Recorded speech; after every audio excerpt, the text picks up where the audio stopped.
খেলা শুরু হয়ে গেল আজকের ফুটবল মাঠে বগুড়া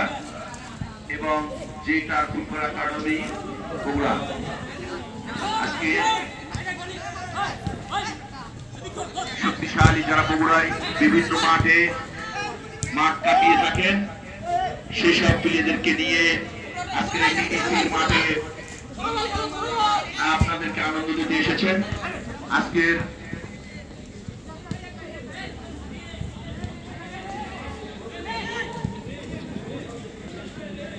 কারবালা ফুটবল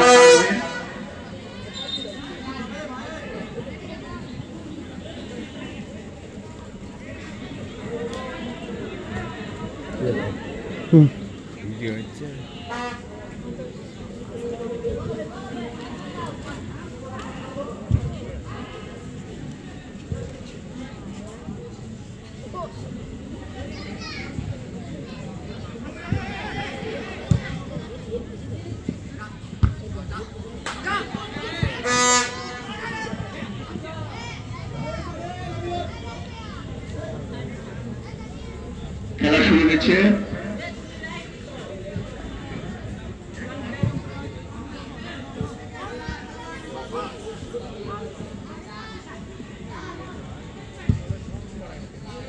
এই পর্যায়ে ধারাভাষ্যের পরিবর্তন সালমান ভাইকে ধারাভাষ্য দেওয়ার জন্য লিখেছিল ওখানে সনাতন ফুটবল একাডেমি মহান্তরে ফুটবল একাডেমি তারা করতো গোলাপি রঙের জার্সি লিখেছেন আক্রমণে সনাতনা বর্তমান সময় অত্যন্ত জনপ্রিয় মাঠ ছিল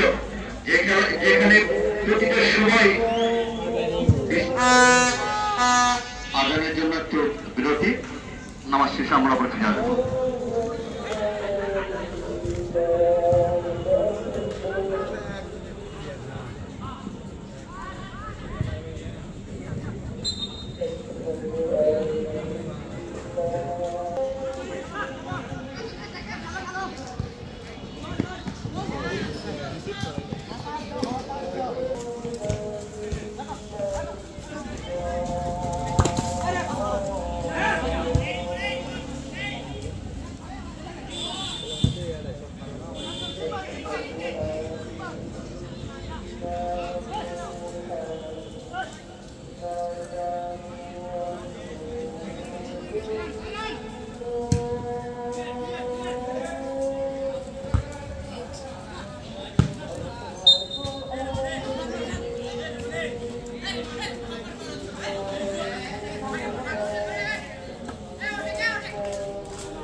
নিজেদের প্রান্ত থেকে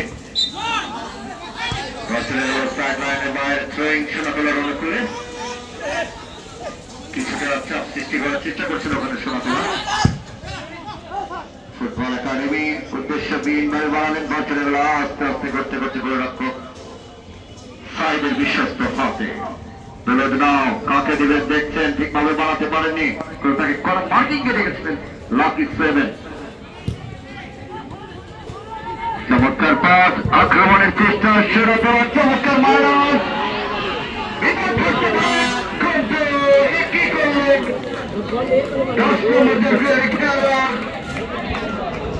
রঞ্জিত সেই পার্টি কাঙ্ক্ষিত চালে পৌঁছাতে পারলেন না দুর্ভাগ্য হতে হবে ওখানে সেরাতলার একটা সম্মান হওয়ার সুযোগ কিন্তু নষ্ট হয়ে গেল এবং এই কারিগরি প্রশিক্ষণ কেন্দ্র খেলার মাঠ টিডিসিতে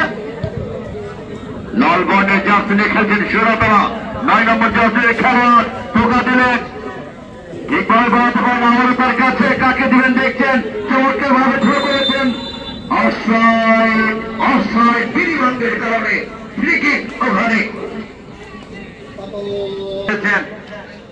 লম্বা থ্রো করলেন হিট হয়ে গেল মাঝ মাঠে তাকে কিন্তু কড়া মার্কিং এ রেখেছেন দলে দিল রেমন ঠিকভাবে বাড়াতে পারেনি মাঝ মাঠে কাকে দেবেন আরতে হবে ওখানে 14 নম্বর রেফা তাকে কিন্তু কড়া মার্কিং এ রেখেছেন অবশ্য তাকে এই মার্ক কিন্তু গঠন করতে পারেনি যে আপনারা যারা ছোট থেকে তিনি কিন্তু ছোট ছোট খেলা বুদ্ধিমান খেয়েছিলেন যে কারণে কিন্তু অতি সূক্ষ্ম বিষয়গুলো কিন্তু তার চোখে পড়ে যায় বাংলার গুরুত্বপূর্ণ জাগরণের চেষ্টা করছে বাংলাদেশ ফুটবল ফেডারেশন বাফুফে আপনারা জানেন বাংলাদেশ জাতীয় ফুটবল পূর্ণ জাগরণের যে সৃষ্টি শুরু হয়েছে আমাদের চৌধুরী আসার পর থেকে সামিদ দলের সম্মত খেলোয়াড়রা তারা কিন্তু আন্তর্জাতিক মানে খেলোয়াড়রা তারা কিন্তু বাংলাদেশ দলকে নেতৃত্ব দেওয়ার জন্য চলে আসছে ঠিক তাদের মতোই সম্ভাবনাময় খেলোয়াড় তৈরি কারখানা যে একাডেমি গুলো বলা হয় সেরকম দুইটি একাডেমি আমাদের বগুড়ার এই দুইটি একাডেমি মধ্যে থেকে অনেক সম্ভাবনাময় খেলোয়াড় যারা আন্তর্জাতিক পর্যায়ে ডিস্ট্রিক্ট জাতীয় পর্যায়ে তারা কিন্তু প্রতিদ্বন্দ্বিতা করছে এটাই আমাদের জন্য সবচেয়ে বড় পাওয়া যে বাংলার বড় ফুটবলকে আবারও মাঠমুখী করতে তরুণ যুব সমাজ তারা করতে সবসময় এগিয়ে আছে আক্রমণে করতে করে সেরাতলা কিনার কোন গোলরক্ষক আশিক নিজেদের মধ্যে প্রান্ত ব্যবহার করে অবশ্য সহকারে রেফারির পতাকার ঝান্ডা প্রান্ত ব্যবহার করে উদ্দেশ্য 10 নম্বর জার্সির খেলোয়াড় রঞ্জিত কুন্দ গোলরক্ষক ছিল প্রস্তুত সরাসরি তার বিশ্বাস হাতে লেখানো দলের নাম রেফা লাকি 7 তাকে কিন্তু ঠিকভাবে হয় না যে কারণে ফ্রি কিক লাভ করেছেন রিফাত দলের নাম লাকি 7 প্রথমে ভেবেছিলেন তিনি কি কপ করবেন বল ছেড়ে দেওয়া